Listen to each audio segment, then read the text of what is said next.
Howdy folks, welcome to Bullish On Farming.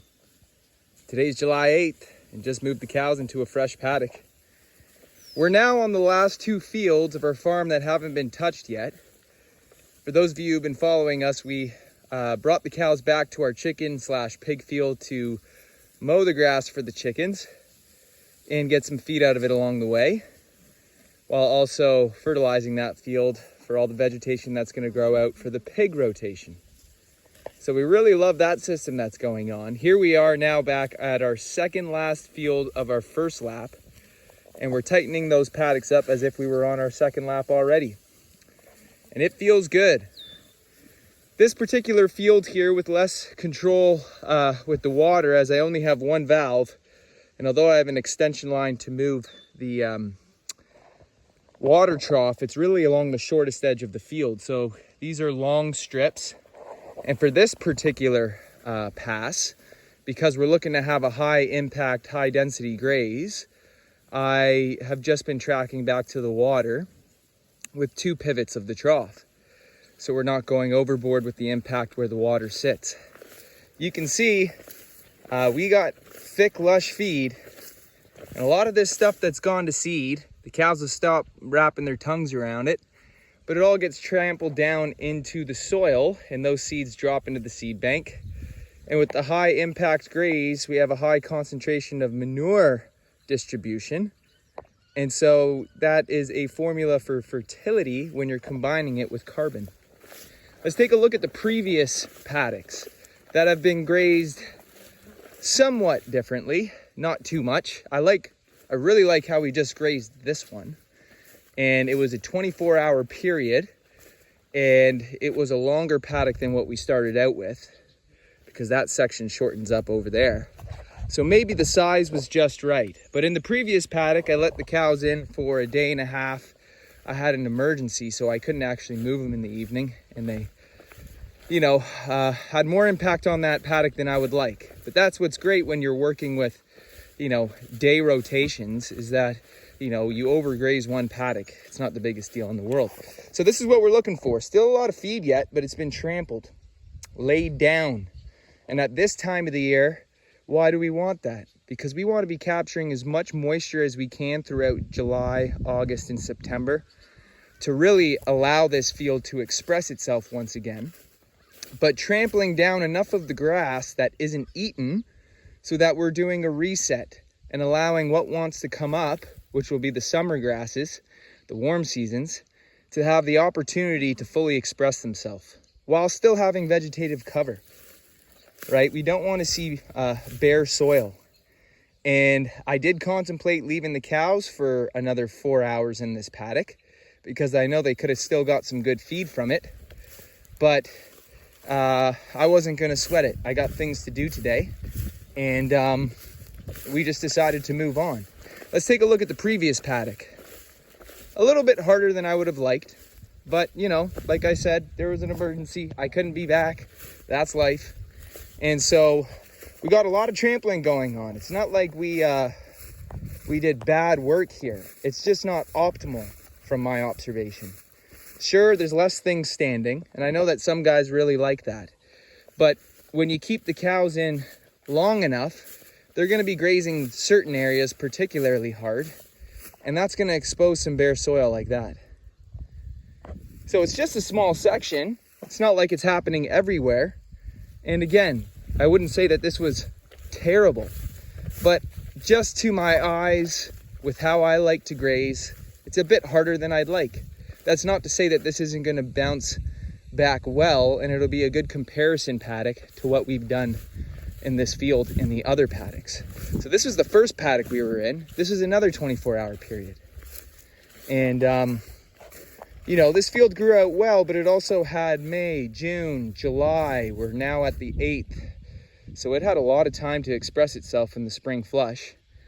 And we try and keep our weaker fields, we try to allow them to express themselves the fullest in the spring, because there's no point in grazing them, even if you're grazing them lightly. Why wouldn't you graze them later and give them the opportunity to establish root structure before you touched them? And you do the best with what you got, with where your fields are positioned on your farm, of course. You don't want to make things very hard for yourself just to get your cows to certain fields at certain times. But you get to know your circuit on the farm and the fields that you can just leapfrog over and keep on grazing through the rest of your farm, and then come back to that field when it's had the opportunity to express itself.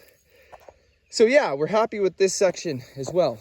You know, fields aren't perfect. Landed on the farm in December. This farm was hayed for years, didn't have animals on it for a long time, and so what can you expect? It could be worse. But a lot of the weeds and the stuff that the cows, first of all, isn't their first choice. They're gonna get touched when you're tightening up the paddocks like this. And you see, just walking from there to here, I'm loving what I see. I'm loving what I feel beneath my feet. It just, for me, resembles more of a prepared paddock to express itself once again. And all, you know, paddocks or fields are going to grow out, but you know how to leave them so that you can get the best expression by the time you revisit them. This is what the other paddocks would have looked like when we entered. You know, cool season's up to my shoulder, which is great. There's more stem, there's more seed. That gets trampled onto the ground, it covers more surface area. All these warm season grasses, they're up to my knee. That's great. Tons of feed. Plus a lot of vegetative matter that we can trample down still. As you can see, there is no soil exposure. And you really got to pull things back to start seeing anything. That means that the microbial activity and the insect activity is going to it's been given a better opportunity to thrive.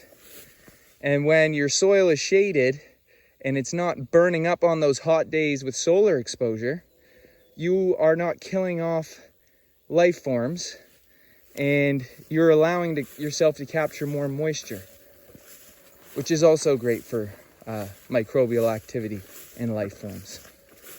So life attracts life, and if you give your plants life, they're going to give life to everything in the soil, and that feels good. So yeah, cows are eating good. We're excited to get to the next field, and it's not in the most convenient place to move the cows, so we might touch another couple fields before we get to that one, but that's okay. Every field from here on out now, we are going to do a high density graze so that the cows can be less selective, and we can put those fields through a reset, because when we come back on our third lap, for some of those fields, it's going to be stockpile time.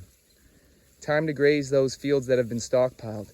And other ones that we get to earlier in our third lap, they're going to have some good feed to have grown out and to have a good enough length that's not just feeding our animals, but feeding our land as well. And that's what we always try to do. We don't just want to feed our animals. We are in the grass finishing business, which means the animals need to finish on grass.